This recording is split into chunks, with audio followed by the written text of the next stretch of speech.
Yine şehirde görüşme yani 2014 yılı bizim Türkmenistan devletimizde Beyik Akıldar Şahiyimizde Mahtum bulup Pırağı'nın yılı deyip ıglan edildi. Şol yılına bağışlanan formatlı arkadağımız bir neçe mahtumlar tamamının neşir edilen kitapların tədiden çaptan çıkardı. Şeyler hem 250 yıllığına, 290 yıllığına mahtumlar tamamının bir neçe kitaplarını şiirde, kamil divarlarını çaptan çıkardı. Şu yerde yankı aydışımı diyali, şol daşarı yurt muzeylerine saklanan mahtumlar atamızın bir neçe kol yazmasından, yani bizim yazmasından, bizim alımlarımız tarafından gidilip, şol yerde tədiden göçürülüp gelen kitaplarını yine şiirde, bizim şiirde bağlamada yerleştirilendir. Ne mahtumlar atamızın yıkılır Türkmen, Arap pastillerine de başka doğulu halklarının yani devletlerinin 30 dünyanın 30 dilinin devletinin dilini mahtumlar tamamının eserleri çaptan çıkarıldı. Esasen biz yine şu yerde Yusuf Azmun dediğiniz değil mi şol? Bizim yine şol ağa öz minnettarlığımızı bildiriyor. İngiliz dilini, İngiliz diline çıkartmış o kitapları. Bir neçe mahtumlar tamamının kitaplarını dünya yaymakta, ulu işler bitiriptir. Biz şuna öz şu yerde köp sağolsun, aydiyasın. Bu işler hükümünde öz adımdan, bütün Türkmen halkının adından deyteğim, biz ona öz sağolsun bildiriyesi. Yine şu yerde görüşünü yani bizim mahtumlar tamamının kamil divarları yerleştirdi. Bundan başka da yine bizim Çepedimde teredilmede yine mahtumlar atamının 19. asırın ahırlarında 20. asırda mahtumlar atamının öğrenci alimler hem profesörlerim Rus hem Türkmen alimlerinin yine şu yerde fotoğrafları onların eden işleri yazan bir neçe kitaplar yine bizim şu tekçelerimiz veriyor. Yine 1926 yılda Türkmen edebiyatının kervan maşıt hesaplanan Berdi Kerbabayev yine şu yerde görüşme yani mahtumluğunun koşkularını ilkincilerek neşre tayarlan Beyik Şahirdir. Yine ondan sonra Mehdi Köseyev, Berdi Muhammed Garif yani acayip bir neçe şu yerde Abdurrahman Mülkamanov yine şu yerde Ahmet Bekmuradov yani şimdi acayip şahirlerim mahtumluğunun acayip eserlerini öğrenci alimler hem profesörlerdir. Yekavır Türkmen alimlerim yani Rus alimleri yine şu yerde görüşme yani mahtumluğunu içkin öğren bütün dünya yaymakta onların bir neçe kamil divarlarını yüze çıkarmakta bir neçe işler eden alimler hem profesörlerin suratları onların eden işleri yazan bir neçe işleri kitaplarım şu yerde bizim muzeyimizin tekçelerini veriyor. Haydar Dağ'dan Furatik. Haydar Dağ. Ben okuştum. Şey mi? Haydar Dağ'dan. O ayrıca Furatik'im alayım. Yani yaşlar keşke kalım Haydar Dağ'dan. O tam İran'da Türkmen Tehra'da. Berde yaşadı Nur Muhammed Aşrapur diye. O zaman Haydar Dağ'da bile bir işleşti üniversitede. Bunlarda da has bir açıklığa merak malumatlar orada bileyen bir Doğru. Ondan sonra yani Haydar Muhif'e gelecektim. Ondan sonra köp yazıcılarımız, şairlerimiz var. Üstüne işler. Hem Türkmen Tehra'da hem Berde. Hükmen olan üstüne geçtiktim.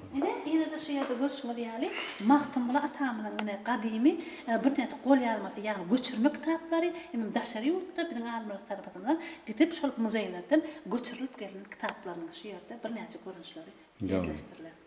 Taşer yurtları deyip hayati yurtları gördüm. Edenin Britanya muzeylerine taklar yadıydılar. Germaniya muzeyine bağırdıydılar. Koreyan neyli bizim dilimizde, edebiyatımızda, bizim şairlerimizde neyli hürmet koyarlar. Kuzu hürmet koyarlar. Uruz şahirinin şeyleri acayip sözü var da ben yadladım geliyor.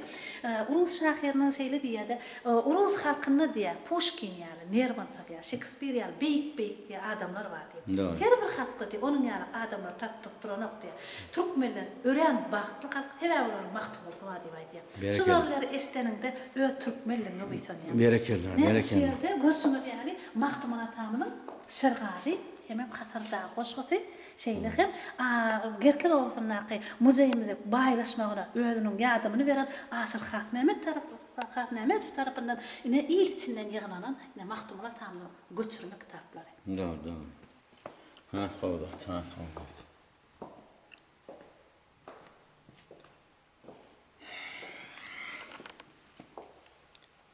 Yine şu yerde görüşünüz yani bir tek çelemizde Gündoğur edebiyatı'nın bir neçe şahirlerinin eserleri, onların fotoğrafları yerleştirilir.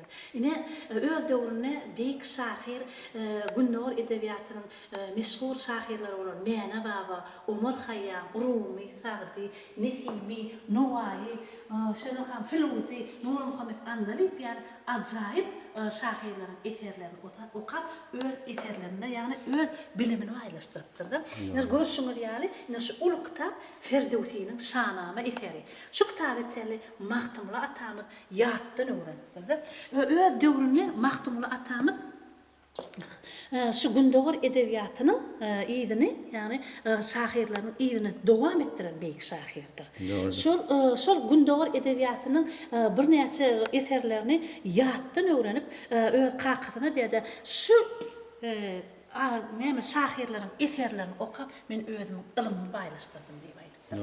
Ine şol Gündoğur edebiyatının bir neçe eserlerini, şahirlerin fotoğrafları onların acayip eserler şu yerде yerleştirildi. Mahtumul atamız bizim şu Gündoğur edebiyatının düğümünü tutan büyük şu şahsiyetlerin iyidini devam ettiren olsa, ine bu yerimizde Mahtumul atamızın iyidini devam ettiren nüshav şahirlerin fotoğrafları, onların videoları, ine onların kitapları şu yerde yerleştirildi. Mahtumul atamızın iyidini devam ettiren ine Seyit Nazar Seydi, Kurban Durdudelili, Morla Nefes, Kemine, Mağrupi, Mertaciyan acayip nüshav edebiyatının düğümün iyidini devam ettiren şahirler. Bağ olyanmasa, onun yani şu nüshav edebiyatının iyidini devam ettiren bizim karıştırdık yıllarımızda yani bir neçe acayip şahirlerimiz Kara Seyitliğif, Kerim Kurban Nefes, İtalmaz Nurif, Berdanazar Hudaynazarov yani şu yerde görüşünüz yani Kurbanadar Edid, İtalmaz Nurif yani acayip şahirlerim. Mahtumla tamamla iyiden devam ettiren büyük şahirlerdir. Onların şu yerde fotoğrafları, video yargıları yine şu yerde yerleştirilir. Yine Kerim Ağa şu yerde de Mahtumla tamamla şeyler ulu baka veriyordu. Mahtumlu bolcuk olsam diyede Mahtumlu'nun dine öde olmalı. Şunun için Mahtumlu'nun gönlüne hiçbir adam yetip bilen yok diye yine Kerim Ağa şey diye. Yine şeyler acayip sözlerini bizim şu bir neçe Türkmen şahirlerinin şeylerden daşarıyor şahirlerden devam ettiriyor. Doğru. İndi şu gerek bazı CD'ler ya DVD'ler Bağdarda tahılıyam, Bağdar el yüzüne ile beriliyam, ile yetiriliyam. Bizler için bizi geliyor mihmanlara, dağıtlara, indaşı yok getirilir yok ente. Öyle mi? Şöyle adam insörmeli bizim Türkmen devletimiz. Yine şu yerde görüşmek yani Türkmen edebiyatını yani Türkmen şahirlerin şeylerin daşarıyor şahirlerin mahtumluk hakkında aydan soğusulun bir neçe acayip sözleri şeylerin mahtumluk prağının Rus diline tercüme edilen bir neçe acayip eserlerine şu yerde yerleştirilendir. Yine hürmetli arkadaşımız şu mahtumluk atamızda ulu hürmet koyup insan kalbinin 3 mecik nuratlı kitabını yıkatak mahtumluk atamızda başlattı. Yine mahtumluk diye dövrüne Mahtumul atamız geçmişi gelecek şunu hem erten aydıp geçen büyük şahsiyettir de. Şunun için biz ona yani Prag'a ışığa ulaştım, derya girdim, mevcut düştüm, hor olmasam puştum, bir karar devletlerine. Bundan 2-3 asır olur. Şunun kuvunu olacak bilip geçen büyük şahirin hem işi ona başarıya. Sağ olun. Filanmış. Yine bir verdim başına. Böyle.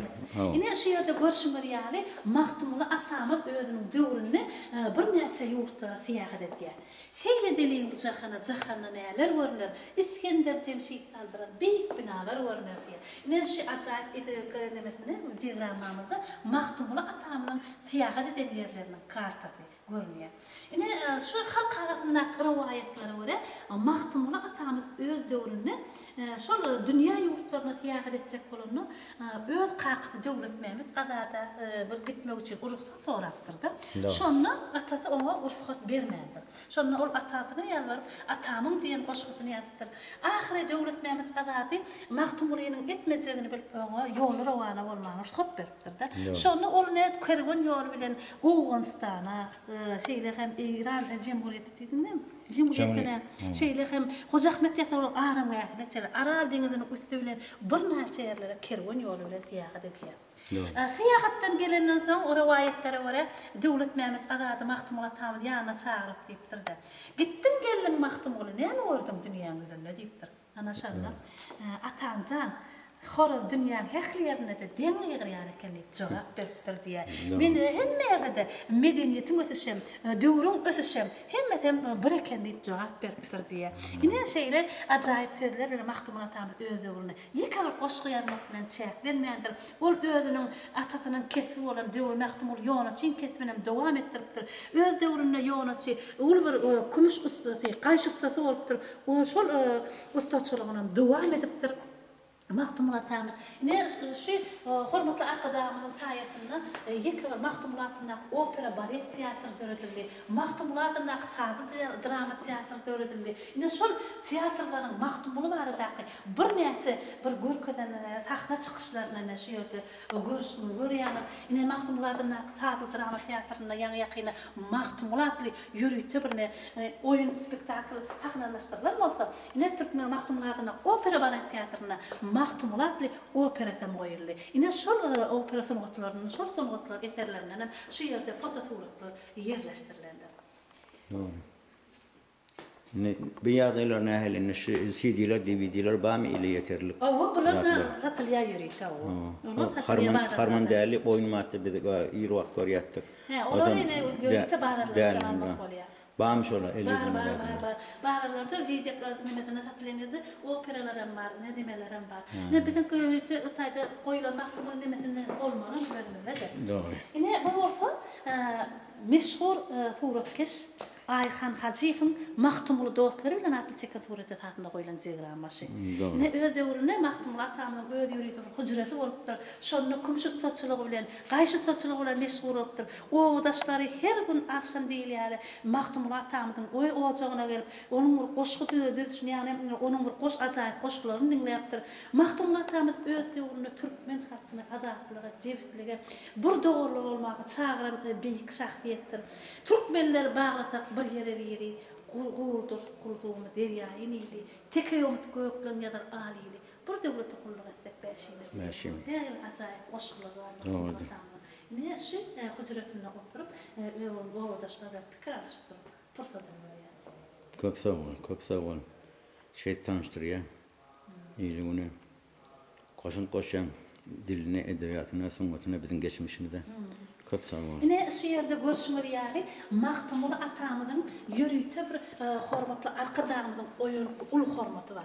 2014-nji ýylda şeýle ajaýyp 3 gatdan ibaret bolan şu ajaýyp muzeý gurup berdi. Insan ömrüniň öçmejek nuratly kitabyny diňe Mahtumul atamda bagşlady. Hormatly arkadaşym Mahtumul medalyny öretdi. Mahtumul atamyň halkary bayragyny öretdi. Ine diňe hormatly arkadaşymda alkyş sözlerini aýdaýmak galýar. Hükmen. Devletimiz siylesek devletin biz siyler. Arkada siylesek arkada biz siyler. Ne şu bizim dine etäýmeli işimiz şu beýik Praga hormat goýup gelýän her bir adama ýaş netile Praga bolan hormatyny, onuň siýlerini, onuň söýgüsini döredäýmek galýar. Doğru.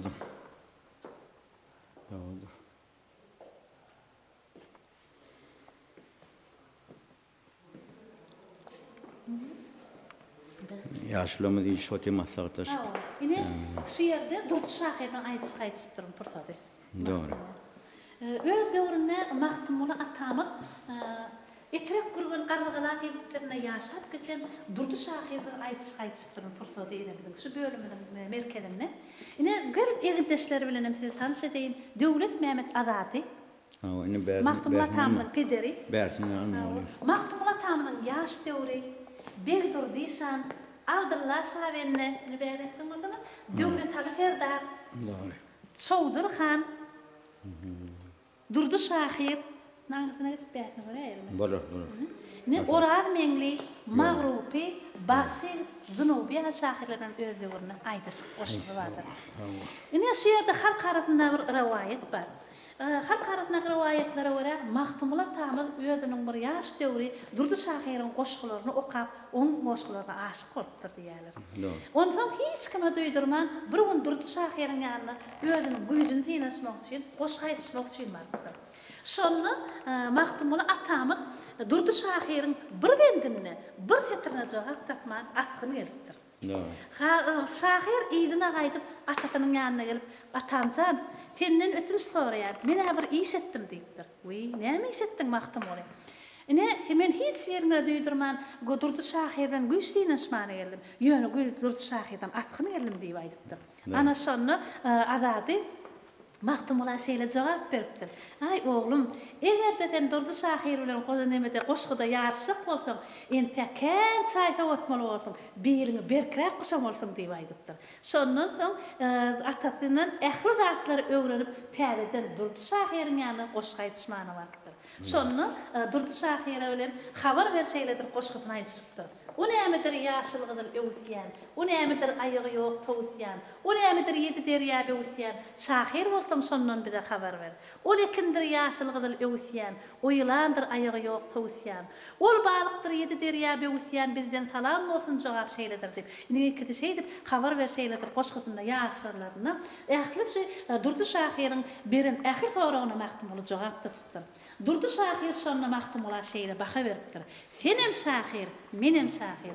Sen goşgylaň ýyle gider, men goşgylaň ýele gider" diýipdir. Şondan bäri beýik Şahyryň goşgylary halkyň içinde nakly bolip gidendir. Biziň daş teoriýamyzdäki ineşi diagrammalarda Mahtumula tamydan şekillendiriş tulgatyndaky eserleri, kompozitorlyk tulgatyndaky eserleri, taat tulgatyndaky eserleri, kino tulgatyndaky eserleri, türkmen destanlary hem de eposlary bilen baýlaşdyrylandyr. Ýereden tiýilen meseleler. Köp sağ wasilyň üçin, hormatyň üçin. Şeýdip, uly sarpa goýýaňyz, uly wagt goýýaňyz. Ata-babamyzyň biziň neslimizde niknese ýeter ýalak tantyryýaňyz. Has gowdat, biziň begenýän, diýsen biýsenýän. Ömrüň uzak bolsun, janyň sag bolsun, başyň dik bolsun, şu etýän işleňiz uly sowap ýyly güne. Ýyly güne.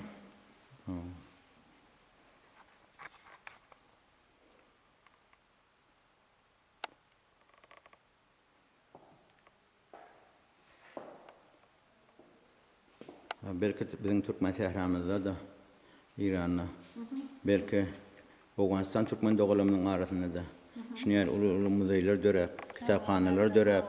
O biz esası arzumuzun biri, o da Türkmen şehrada Mahtumulu atamızın mazarına, yatan yerine, kuburuna, şor bir şehre bir evursek, ul şehre, Hatayda bir kitaphaneler döretsek. Arzum beýik arzum, beýik pragyny kuzuguna bir başa gelip görmek men ulardy.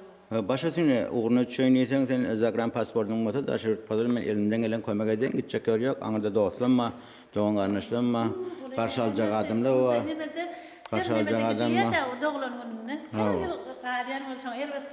Ýok, uğrunçdan hiç zat ýok, gitsen has gawwalar, şonu dowlame, şo maýa aýyna.